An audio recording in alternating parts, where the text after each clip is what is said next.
Third is Suarez. Goodell comes running in. He's under it, makes the catch. Here's the throw to the plate. It's in the air. He is out! Cameron Rick hangs on! Oh, man, what a play!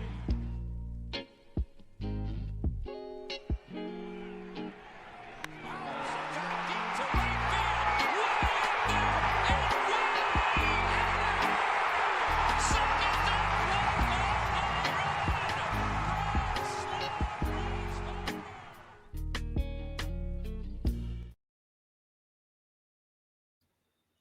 All right, so I'm pretty sure the last time you heard from us was May 5th, somewhere around there. A lot has happened since then, but yeah, I got to be honest with you. Since I got the disc out of my back, the Phillies are on a roll, so I'm going to take credit for that. It was all 100% me because they've been on a roll ever since that happened. So I'm taking credit. But the Phillies, all of a sudden, are, drum roll, because I forgot already, 30-18 and lead the Mets by a game and a half in the NL East. This came out of nowhere. The Phillies won 5 straight. So we're recording this right before Game 3 in Colorado. The Phillies have won a ton of series lately. The only loss in the last, well, since they got swept by the Mets on April 23rd, the Phillies only lost 1 series. Pretty dominant month, honestly. Sometimes it's the pitching, sometimes it's the hitting. They haven't had too many games where it was a combination of both, but they're still getting the job done. Man, McAble on Sunday, that was something, watching him outduel Skeens. And I guess we'll get into the Jose Alvarado thing, but overall, I mean, what are your takeaways from this team the past 3-ish weeks? Because it's looked pretty good. I know the competition hasn't been great. Like the only team, Cleveland's decent, but the only team they played that was like had somewhat of a pulse was St. Louis, and that didn't go great. But other than that, like they've been beating teams they're supposed to. Yeah, it's weird. We're almost like a little bit less than a third through the season, and like this is kind of the point in time where you see like what the makeup of a team kind of looks like and where they're kind of going to make their money in terms of like what's going to carry them throughout the rest of the season. And, you know, I think as we kind of predicted in the offseason, we had a feeling it was going to be the starting pitching, and it's been really good. Outside of like a few NOLA hiccups here and there, I think the starters have been, you know, really, really good. They're leading the league in strikeouts by 20. It's been really fun to watch. I think, you know, and they've talked about it in the past, kind of piggybacking off of each other. If one guy goes out there and goes, you know, 6 shutout, the next guy wants to go out there and go 7 shutout. So I think they're kind of feeding off of each other. And, you know, as you mentioned with Abel, you know, Taiwan, although he's been lately, he's even got a 2.6 ERA. Like, you know what Wheeler's going to give you. Luzardo's like leading the National League, if not the entire league, in terms of B WAR. The starting pitching has been really good, and like you said, it hasn't always been both the offense and the pitching at the same time. I think the offense has done a good job of putting up runs, but you know, I know you mentioned it the other night, and as much as you moan and complain about how bad the National League leading Phillies are, I think you were right in the sense in saying that a lot of times they lack the gap out of that home run. It seems like they've kind of been piecing things together here or there. Mm-hmm. So, you know, I'd like to see more of those crooked numbers like the last innings of the Rockies game 1. Like the starting pitching has been so good, they're going to be in 95% of the games, especially when they play these inferior teams like the Rockies. The Rockies lineup's just not going to score off our arms. So even if it takes the offense 7 innings to get going, obviously you don't want to see that against the Kyle Freeland type of pitcher.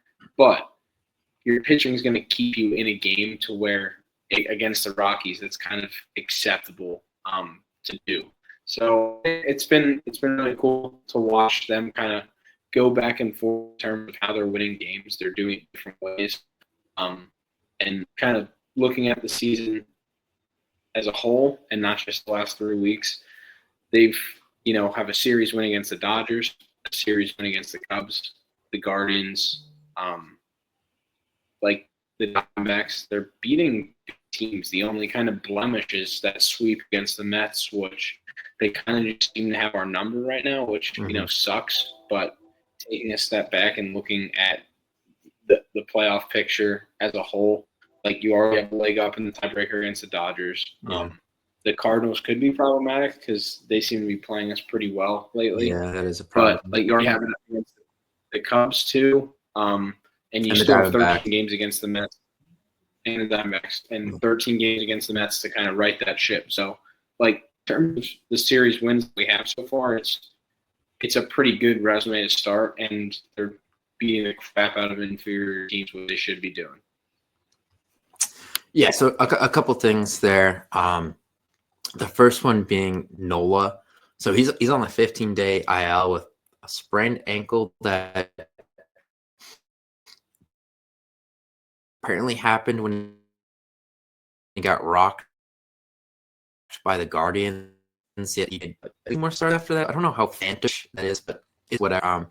They're 2-7 when Nola pitches, and they're 28-13 when everyone else pitches. That includes Mick Abel, that includes Taijuan Walker, that includes Ranger Suarez coming back from injury. So like it's pretty drastic how bad he had to be that, guys that someone like Taijuan Walker, who hasn't been good, and a rookie who made a debut, a guy coming off an injury, and the record is still better in those situations than when he pitches. I think that just puts into perspective how bad he really was going. So if they get him to just average and they could be close to 500 in his starts when he comes back, there's not going to be a lot that can stop them.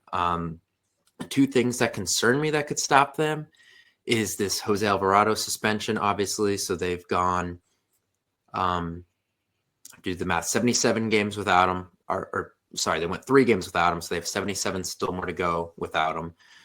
He's obviously not eligible for the playoffs, which is the bigger deal, I think, than the regular season, even though I think more than half of the bullpen being Joe Ross, Lazar, Hernandez, Ruiz, Banks is horrible. It's still, I think, somewhat manageable with how good the starting pitching is. The bigger concern is now a team that already needed a closer at the deadline now needs a closer and another lefty option to complement Strom, because I just don't know if Banks is that.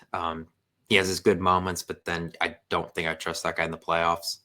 So they need to get another lefty, especially you talk about a lot how good the lefties are in the NL that you might see in the playoffs. The Dodgers have Ohtani and Freeman. Tucker's a lefty on the Cubs. Trying to go down the list, but it goes on. Soto, obviously, with the Mets. So having lefties that could come out of your pen is a big thing. So that's something to keep an eye on. And I'm still skeptical of the righty pop on this team. If they could find a righty outfielder capable of hitting 25 home runs that could play all 3 outfield spots and, platoon with Marsh, Kepler, etc., that would be great, because that does concern me. Like Trey Turner is hitting over 300. His gap power starting to come back, but it's clear he's not focused on hitting home runs, and that's okay. The issue is JT Realmuto's cooked. Castellanos has been down the last 3 weeks. The power just isn't there. That the power we signed coming into 2022 isn't there. Rojas obviously has no power. Sosa doesn't play enough consistently to, consider him, a power bat. He maxes out at 8 a year anyway. I don't think Wilson's that guy. I think that obviously they need 2 bullpen pieces, but they got to find some kind of utility righty power bat to bring in here to give them something. Because Bohm has hit a couple now in the last couple of weeks, but you don't trust him either. I just think that when they face lefties, they kind of struggle because, Schwarber's pretty good at hitting home runs against lefties, like more than most teams combined are. But They take Kepler out of the lineup against lefties. He's kind of like your third best power bat right now, honestly. So it's an issue. I'd like to see them get someone in here who's a righty who could hit some home runs. And then obviously replacing Alvarado are kind of the two things you look at right now. Yeah, the Alvarado suspension just makes the deadline so much more complicated because I think we were already like 2 arms away with Alvarado, in my opinion.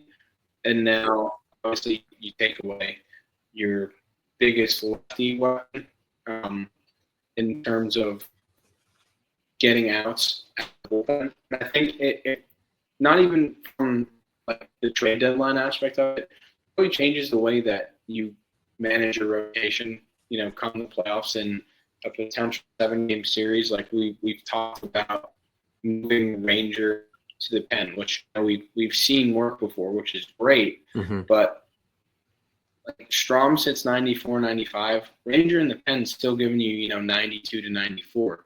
You lose that power lefty option. So then it's like, okay, well, we have 2 power lefties in the rotation and Sanchez and Mora, but they've also been your second and third best starters this year. So like if you want that power lefty option, right now it seems like you're going to have to sacrifice something out of the rotation to get it, which is very unfortunate. I think Romano's been really good since the whole pitch tipping things against the Cubs came out. So maybe there was actually truth to that. So like he's got the closer experience. I think everyone would kind of be skeptical if he all of a sudden shifted to that full-time closer role. Mm-hmm. But again, it's May 21st, and he's yet to give up a run this month in 8 innings. So it's been really good there.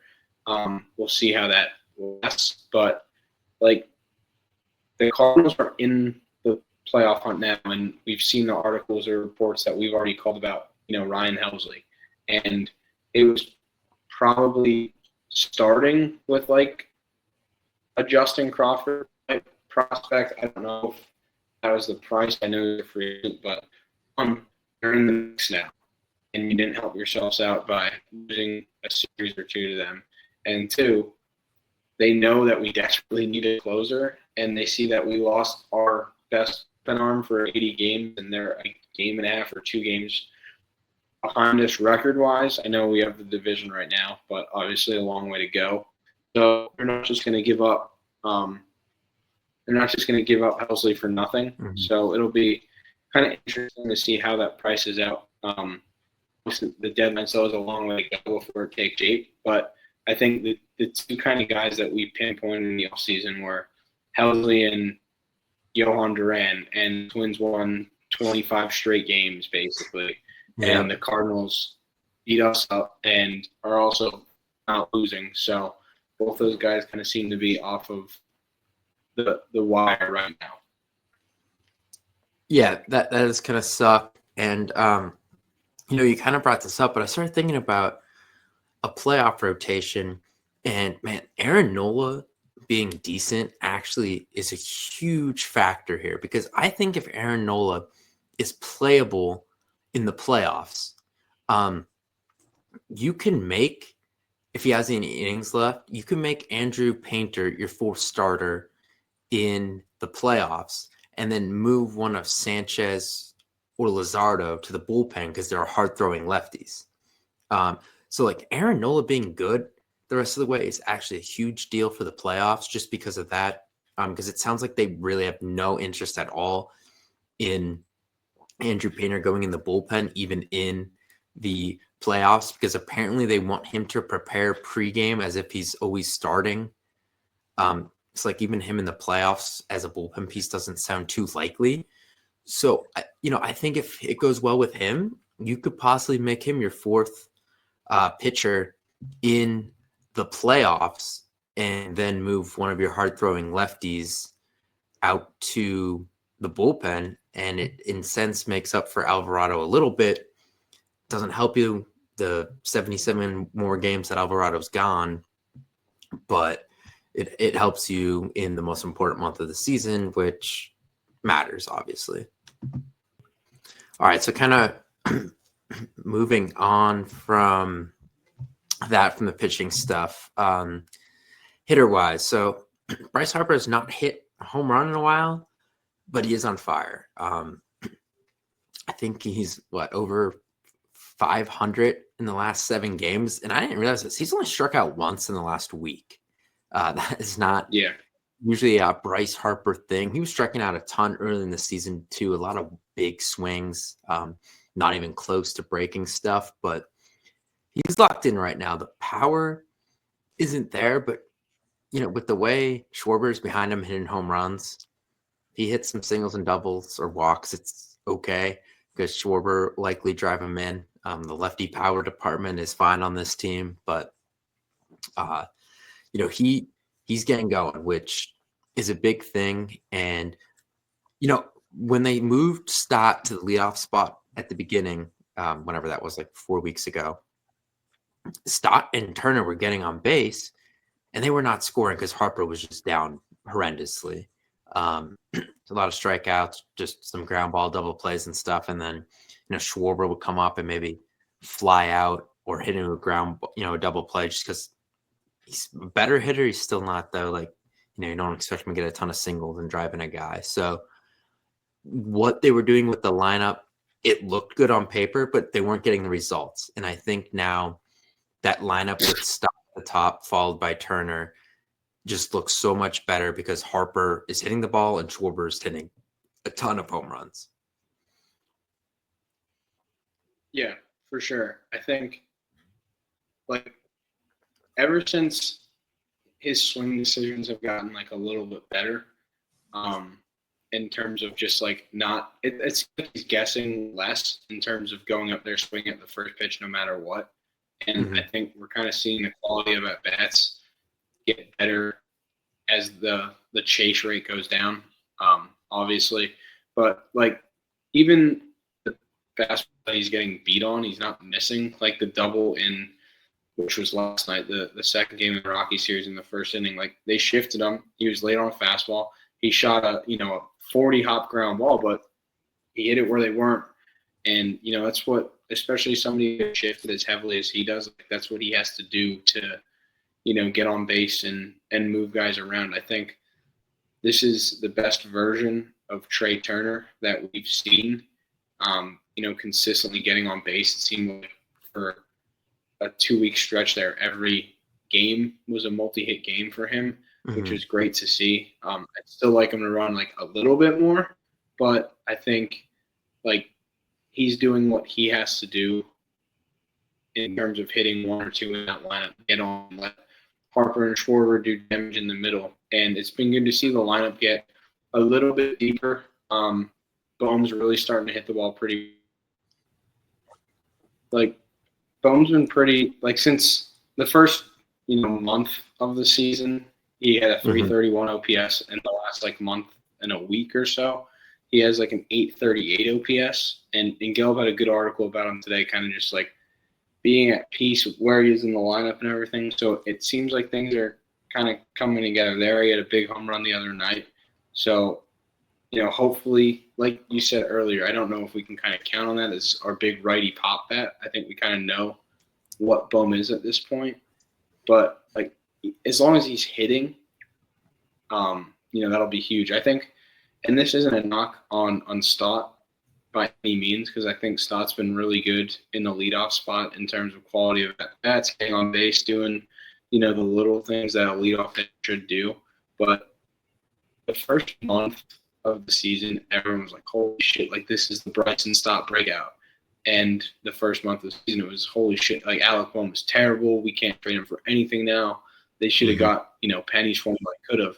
And if you look at it now, their batting averages are the same, if not Bohm higher. And the OPS for Bohm is slightly lower, but not by too much. So, it's, to me, I take that more of Bohm doing, much better, getting much luckier, benefiting more from his hard hit balls as opposed to Stott struggling. But I just thought it was interesting to see how, the first month for both of those guys were so different from each other, and how we kind of, water kind of found its level, and they're both contributing to the lineup in ways that we expect them to and we need them to if, we want the offense to be as good as it has to be. And even a big question for us was center field. Like Rojas in games that he started has pretty good numbers. Mm-hmm. There's still the boneheaded mistakes and the inability to get a bunt at times. But like Marsh, since he's come back from the IL, has been pretty good. And I think you and I have been as hard on Marsh as anybody has. Yeah. I think the first month was really frustrating. Brutal. I think he went all of, if not 30 days in April without a hit. So it was pretty putrid to watch. But his OPS since he's been back off the IL is 940 basically. So he's doing a really good job of contributing against righties. So like the lineup definitely looks a little bit deeper, but I definitely, like you mentioned, prefer there to be a little bit more slug. Yeah, the duo Castellanos and Realmuto concerns me because on days they face a lefty that's 4-5, and on days they face a lefty it's 5-7.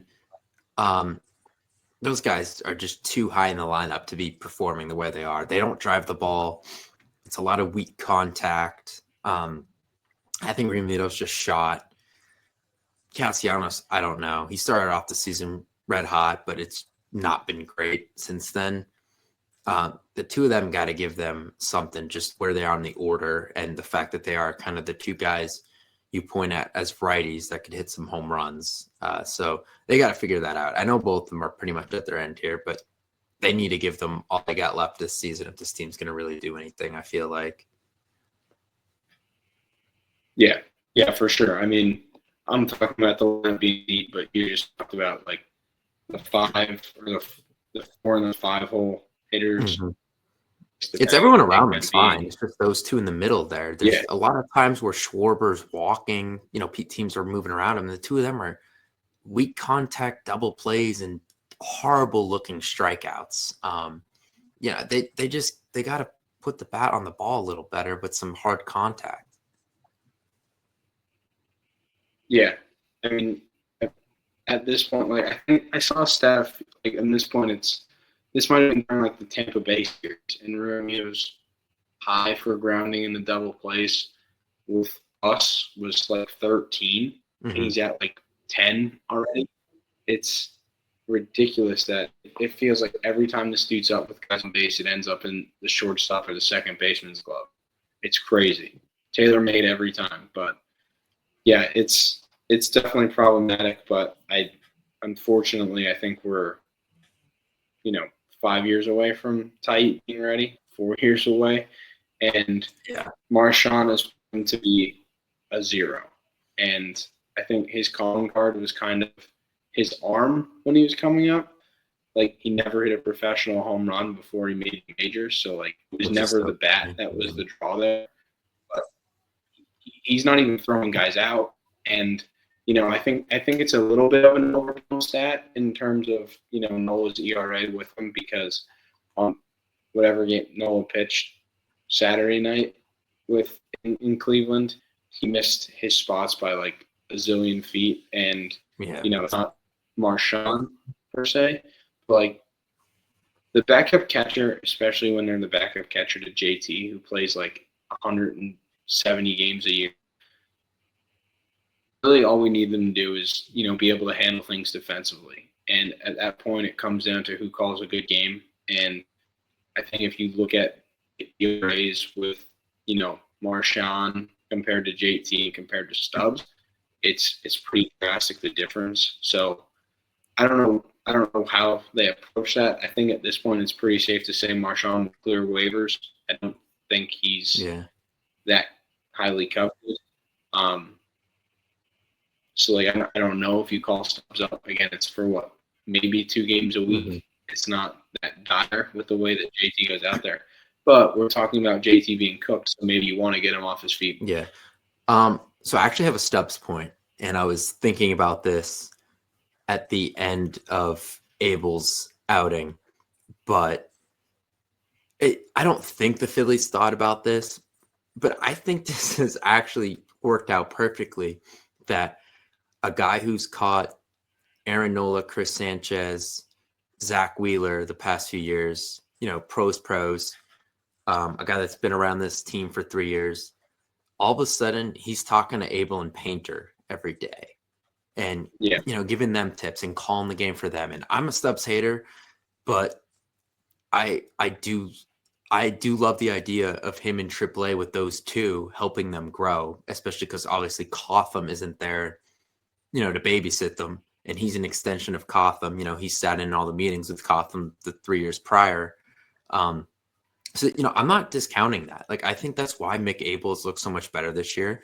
And I think they wanted maybe Stubbs there to help Painter in his maturation process that he needs to go through this year, because he needs to get used to getting, an MLB game called to him by a catcher. So I give Stubbs some credit there. I think he's definitely played a role in that. Yeah, no, that's a great point. I don't really look at it that way, but I don't think that was their initial intention, but right. I think it's definitely great that it's working out that way for those two guys, and definitely Abel. I think you could kind of tell that something's changed, and I don't think that Stubbs down there definitely helps. Mm-hmm. Yeah. So I do want to close this one on a note as the third game between the Phillies and the Rockies gets started here, but the Mets went to Yankee Stadium at the perfect time, because I think Juan Soto realized how much he liked being a Yankee this weekend. And it's not been pretty for the Mets since then. And shout out the Yankees. I am not a Yankee lover by any means, but Trey Turner's going to score. That's what happens when you steal a base. Attaboy kid. But what was I going to say? The Yankees maybe did the NL East and the Phillies a favor, because the fans got on Soto. Soto was back around Judge and all. You saw how those pictures of him laughing with all the guys on the Yankees and stuff. And Mets fans kind of turned on him this weekend because it did not go well for the Mets. It did not go well for him. And so far, their series in Boston has not gone well. And as of this recording, he was 0 for 2 with 2 strikeouts, and he did not swing the bat once in those 2 at-bats. So I don't know.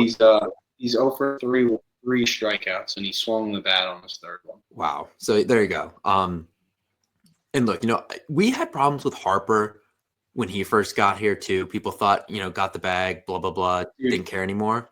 That got smoothed over after a couple months, I feel like. Obviously, we all know how Trey started here.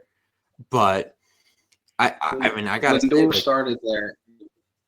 What's up? But Lindor was terrible his first year there. Yeah. So, I mean, Soto's going to be fine, but I mean, for the time being, this is hilarious. Yeah, and the thing is, it's come at a time where the Mets had a harder part of their schedule and the Phillies had a softer part. So the Phillies were able to pick up a ton of games here and still could over the next week or so. So it's notable. It is a big thing in a sense. If the Phillies go on to win the NL East by a game or two, you can look back at this stretch and be like, yeah, the Yankees got in Soto's head, kind of turned the Mets fans on him for a little bit. Kind of, there was some stuff about Mendoza, the Mets manager, talking about him hustling. And then he said, I have been hustling.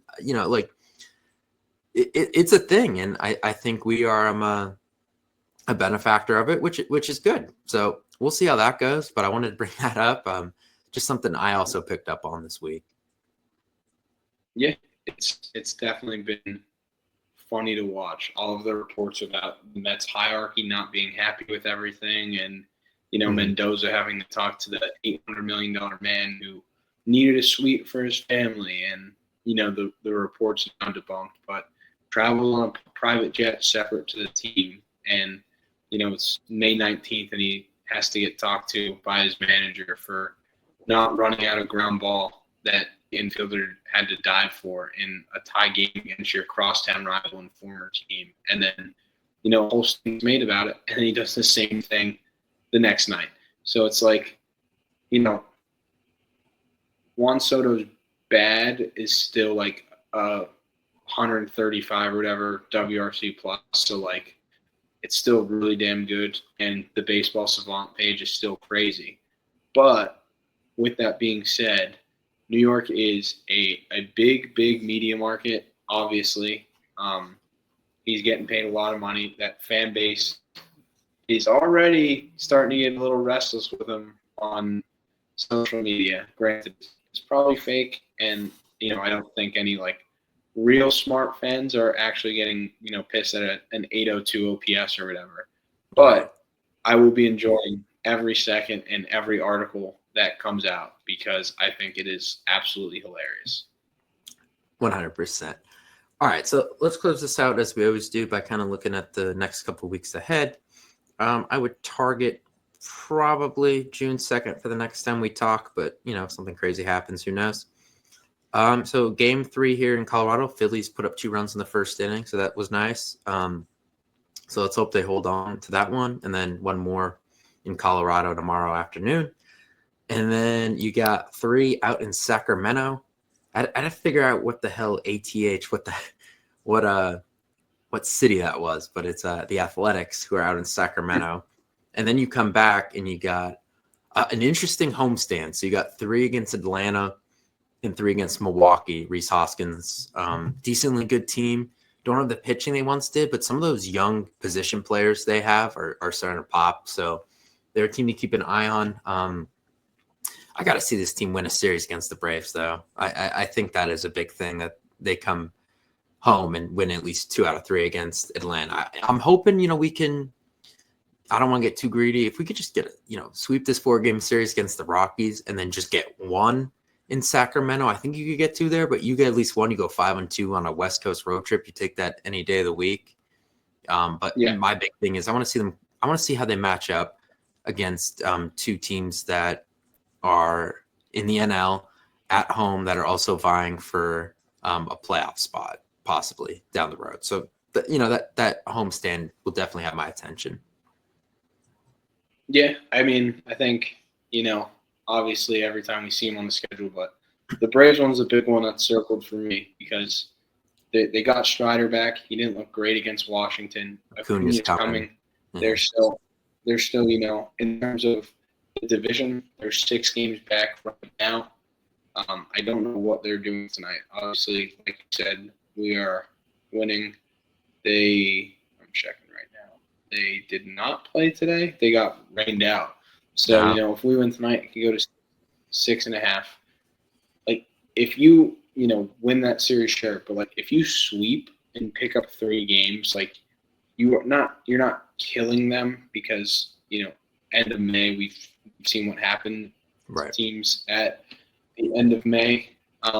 But, like, that's depending on how the next week goes. That could be a double-digit lead in the division starting the summer. Like that for a team that's, so good, that has had your number for a little bit in terms of regular season success. Like, that's a big message to send early, and it could definitely go a long way to demoralizing them. Yeah, so we will see how that goes. So we'll be back probably around June 2nd, but if something crazy happens, we'll see it before then.